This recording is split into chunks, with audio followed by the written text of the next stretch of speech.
कहते हैं ना शौक का कोई मुल नहीं। तो मुझे यकीन है कि आपको भी बहुत सारे टॉयज़ और उनमें ख़ास तौर पे वो जो उड़ते हैं और जिनको आप उड़ाते हैं बड़ा शौक रहा होगा। हमज़ा का ये शौक जो है ये अभी तक कायम दाइम है और हमज़ा ने ये एक एक्सपीरियंस भी किया है। वैसे आपको पता है मैंने भी ये किया हुआ है और मैंने तो जहाज़ उड़ाया भी हुआ है, लेकिन उस वक्त अभी इस्लामाबाद में पाबंदी नहीं लगी थी और हम लोग जो है F10 पार्क है, एक बहुत बड़ा फातिमा जिन्ना पार्क, वहाँ पे बहुत सारे लोग इकट्ठे होते थे जो आराम से अपने ये जहाज़ जो उड़ाया करते थे। तो मैंने भी इस पे पूरा वो सेगमेंट किया था, लेकिन अब पाबंदी लग चुकी है सिक्योरिटी रीजंस की वजह से। बिल्कुल, ये जो फरा बातें कर रही है ना, ये मैं आपको दिखाने जा रहा हूँ। दाऊद के साथ हमने ये किया। दाऊद के पास बेहतरीन जहाज़ हैं। कैसे जहाज़ हैं वो हम आपको दिखाएं।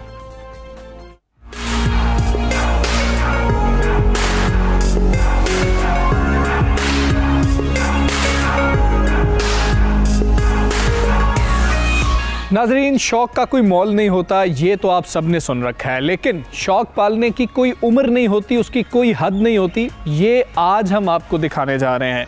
बचपन में शौक शुरू होता है रिमोट कंट्रोल गाड़ियों से, जो असली गाड़ियों पर जाकर बिल्कुल ख़त्म हो जाता है। और एक उम्र आती है जब वालिदैन भी कहते हैं, लोग भी कहते हैं कि क्या ज़रूरत है, अब तुम बड़े हो गए हो, अब ये शौक बच्चों के हैं। लेकिन जिद्दत अगर आप उसमें ले आएँ तो किसी भी उम्र तक उस शौक को लेकर जाया जा सकता है। और आज ऐसे ही एक नौजवान से हम आपकी मुलाकात करवा रहे हैं जिसका शौक बढ़ता बढ़ता है, ऐसी रिमोट कंट्रोल गाड़ियों से बढ़ता बढ़ता ये बड़े बड़े जहाज़ों तक आ गया है, जो खिलौने तो हैं लेकिन ये बड़े लोगों के लिए हैं। तो अगर आप भी कोई शौक रखते हैं और आप उस शौक को कंटिन्यू करना चाहते हैं तो आप उसको कंटिन्यू कर सकते हैं। ये मुझे मिनी एयरपोर्ट लग रहा है जहाँ पर मैं मौजूद हूँ, और ये जिस नौजवान का शौक है उसी से हम बात करने की कोशिश करेंगे। शेख दाऊद बिन महमूद हमारे साथ मौजूद हैं, उन्हीं से इस हवाले से बात करते हैं। ये शौक हमें बताएं कि कब से शुरू हुआ और अभी तक ये कंटिन्यू है, या ये बचपन का ही शौक था और अब ख़त्म हो गया, अब सिर्फ वो चीज़ें पड़ी हैं उनको कभी कभी आप जो है फ्लाई कर लें? जी, सबसे पहले हमजा मैं अपने अल्लाह का और शुक्रिया अदा करना चाहता हूँ कि आज वो मुझे इस लेवल पे लिया है, ठीक है, उनका बहुत करम है। उसके बाद मैं अपने पेरेंट्स का शुक्रिया अदा करना चाहता हूँ क्योंकि उन्होंने मुझे बड़ा सपोर्ट किया। अच्छा, अब इसमें हमें पहले आप ये बताएं कि ये तो इतने सारे हैं, मैं गिनने की कोशिश कर रहा था, ये 40 से ऊपर हो गए थे, फिर मैं भटक गया ना कि वो कितने ज़्यादा थे। अब मुझे ये बताएं कि ये सबसे पुराना कौन सा है इसमें? ठीक है, वो मुझे बता दें कि ये मेरा इनमें सबसे पुराना पड़ा हुआ। ठीक है, अच्छा, इनमें से सबसे जो पुराना, मैं आपको LA रेसर का थोड़ा इंट्रो देना चाहूँगा कि ये मेरा, आप कह सकते हो कि सबसे पुराना एयरप्लेन है, क्योंकि मैं 15 ईयर्स तक रखता हूँ अपने एयरप्लेन्स को, उसके बाद डिस्पोज ऑफ कर देता हूँ। अच्छा। लेकिन डिस्पोज ऑफ नहीं मैं करता, मेरी कोशिश ये होती है कि जो इसको कंसर्न पर्सन है, जो इसको जानता है, इस हॉबी को अच्छे से जानता है, ठीक है, मैं उसको एक, आप कह सकते हो कि एज ए गिफ्ट मैं उसको दे देता हूँ ताकि वो इसको आगे कंटिन्यू करे, इसको छोड़े ना। तो घर में और भी किसी को शौक था या खुद ही बचपन से ये शौक था और इसको अभी तक कंटिन्यू किया? ठीक है, स्टार्टिंग तो मेरे फादर को था, ठीक है, जब मैं पैदा हुआ, ठीक है, 92 में माशाल्लाह, तो वो मेरे लिए एक एयरप्लेन लेके, जब इवन के जब मैं बोल भी नहीं सकता था, ठीक है, तो मेरे लिए एयरप्लेन लेके तब से मुझे शौक है, लेकिन स्टार्ट फादर को था। तो इसमें कोई फादर का भी हिस्सा है कि उनको शौक था, या ये सारे आपकी मिल्कियत है, आपके यहाँ फादर का इसमें से कुछ नहीं है? ये अंडरस्टूड है कि ये सब कुछ फादर का। अच्छा, अंडरस्टूड है, ठीक है, और ये हम सब का है माशाल्लाह। तो ये हॉबी खासी महंगी भी नज़र आ रही है देख करके, ये बहुत महंगी हॉबी है, तो इसको आप किस तरीके से मेंटेन कर रहे हैं? कौन सा सबसे सस्ता जो है वो कितने का है और सबसे महंगा जो आपके पास जहाज़ है वो कितने का है? सबसे सस्ता सबसे LA रेसर है, ठीक है, मैं इसके बारे में आपको बताना चाहूँगा। आप इसको 35,000 के पैकेज के अंदर आप इसको ऑलमोस्ट कंप्लीट कर सकते हैं। अच्छा, बिल्कुल, जिसमें आप फ्यूल का मज़ा भी ले सकते हो, आप इसमें रियल टच भी ले सकते हो। और सबसे महंगा कौन सा है? सबसे महंगा तो वो हमारे पास बिल्कुल टॉप एंड पे ब्लू वाला पड़ा हुआ है, SU30। वो पीछे जो आपको ब्लू नज़र आ रहा है, बिल्कुल जो पीछे नज़र आ रहा है SU30 है, ठीक है। अगर सबसे नया भी यही है? बिल्कुल सबसे नया भी है, ठीक है। अच्छा, यहाँ पर कुछ हेलीकॉप्टर्स पड़े हैं छोटे छोटे, वो भी बड़े देखने में प्यारे लग रहे हैं, उनको देखते हैं। तो दाऊद, ये जो हेलीकॉप्टर्स हैं ये भी उतने ही चलते हैं, उतने ही बेहतरीन है, या फिर ये थोड़े से जिस तरह हम देखते हैं कि हेलीकॉप्टर स्लो होते हैं, ये भी वैसे ही स्लो हैं? हेलीकॉप्टर इज़ मच लाइक, आप कह सकते हो कि ये थोड़े ट्रिकी होते हैं, ठीक है।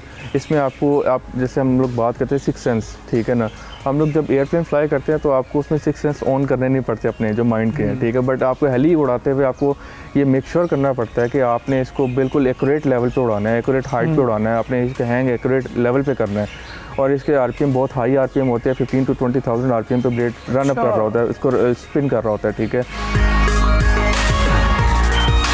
ये हमें यहाँ पर आप बताएं कि बैटरी से चलते हैं, फ्यूल अंदर डलता है, किस तरीके से इसको चार्ज करना पड़ता है, कैसे इसको ऑपरेट करता है? ठीक है, कुछ ऐसे एयरप्लेन्स हैं जो डायरेक्टली बैटरी ऑपरेटेड हैं, ठीक है, जैसे कि ये ग्लाइडर है, आपको अगर नज़र आ रहा हो, ठीक है, एक ये फुली बैटरी ऑपरेटेड है, ठीक है, बट इसमें मोस्टली 99% जो है ये आपको पीछे कलेक्शन नज़र आ रही है, ये सारे के सारे फ्यूल ऑपरेटेड है।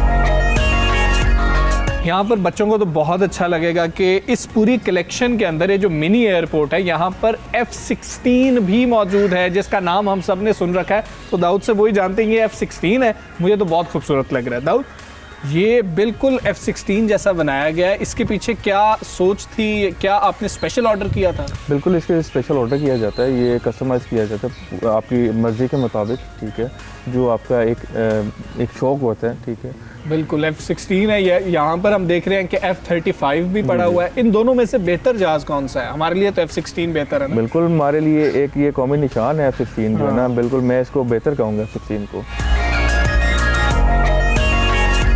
यहाँ पर और काफ़ी खूबसूरत जहाज़ हैं। अगर मैं सारों पे बात करने लग जाऊंगा ना तो पूरा प्रोग्राम इसी के अंदर ख़त्म हो जाएगा। यहाँ पर हमें एक जहाज़ नज़र आ रहा है, ये इसका नाम क्या है?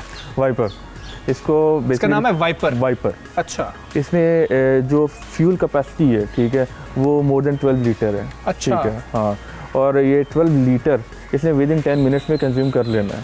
10 मिनट्स में? विदिन 10 मिनट्स में इसे कंज्यूम कर लेना है। यानी कि इसको हमने अगर उड़ाना है तो 10 मिनट के अंदर अंदर इसको 10 मिनट के अंदर हम टाइमर लगा लेते हैं अपने रेडियो के अंदर। अच्छा। ठीक है ना, हमें वो टाइमर के अलावा हमारे पास एक टेलीमेट्री सिस्टम होता है, इसमें हमें पता चल रहा होता है फ्यूल कितना रह गया, रिमेनिंग कितना फ्यूल है। जैसे लाइक गाड़ियों में एक मीटर होता है, ठीक है, हमारे पास भी मीटर होता है, हमें पता होता है कि कितना फ्यूल रिमेनिंग है। ये है जो दाऊद का सबसे पसंदीदा, सबसे लेटेस्ट है। ये दाऊद कब मंगवाया आपने और इसमें ऐसी क्या खास बात है आपको सबसे ज़्यादा पसंद है? सबसे पहले कि ये पाकिस्तान में नहीं, पूरे एशिया में ये चंद ही जहाज़ तैयार किए गए हैं, इस तरह के मॉडल जो है ना, चंद तैयार किए गए हैं। लाइक आप कह सकते हो कि उनमें से पाकिस्तान में भी एक नंबर पे आता है, ठीक है, कि माशाल्लाह पाकिस्तान में भी ये जहाज़ आ चुका हुआ है, माशाल्लाह Pakistan. Thanks to you, thanks to Allah and my father, thank you also. तो अच्छा, ये भी उनकी मिल्कियत है, जैसे दाऊद ने बताया था कि सारे वैसे उनके ही हैं। जी बिल्कुल ऐसे ही है। इसमें मैं आपको स्पेशली मेंशन करना चाहूँगा इसकी क्लाउडिंग को।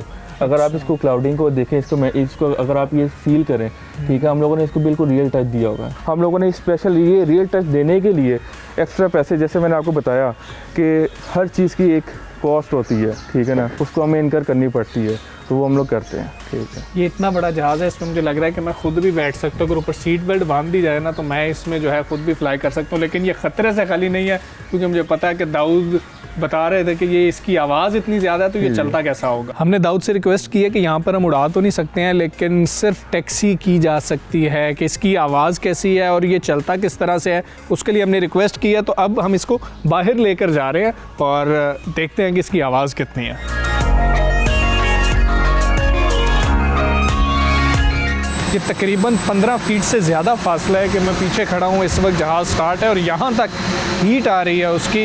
इतना सख्त और बड़ा इंजन है कि यहाँ तक हीट आ रही है। अगर मुझे लगता है कि मैं 10 फीट आगे भी चला जाऊँगा फिर भी इसकी हीट आएगी।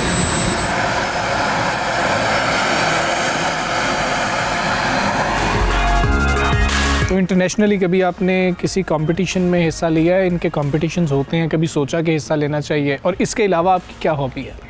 इसके अलावा मेरी यही हॉबी है। अच्छा, यही हॉबी मेरी यही हॉबी है। और इंटरनेशनल कंपटीशन इनके बहुत अच्छे होते हैं और बड़े हाई लेवल पे जाके होते हैं। अच्छा। जेट वर्ल्ड मास्टर अभी चाइना में हुआ था, जिसमें हमारे कुछ पाकिस्तानी रेडियो कंट्रोल पायलट गए, ठीक है, जिसको हम लोग RC पायलट बोलते हैं, ठीक है, वो लोग गए, उन्होंने जाके पाकिस्तान को एक अच्छे लेवल पे जाके प्रेजेंट किया, जो कि टॉप 7 नंबर पे आए, ठीक है। और मैं भी चाहता हूँ कि ऐसे ही हम लोग पाकिस्तान को अच्छे नंबर पे, अच्छे फिगर्स में जाके हम लोग पाकिस्तान को प्रेजेंट कर सकें, जैसे भी कंट्रीब्यूट कर सकें। बिल्कुल, हम जैसे भी कंट्रीब्यूट कर सकें हम लोग करें मैक्सिमम लेवल। बिल्कुल, बहुत शुक्रिया दाऊद, आपने हमें ये जहाज़ दिखाया जो आपका शौक़ है।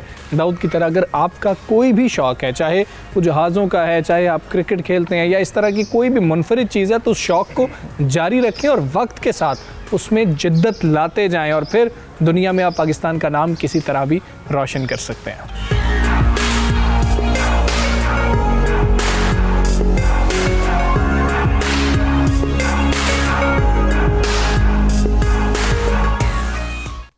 जी, तो आप देख रहे थे कि हमज़ा ने किस तरह से विज़िट किया कि अगर शौक़ है तो कैसे आप एक ग्रैंड कलेक्शन भी कर सकते हैं और शौक़ को पाल भी सकते हैं।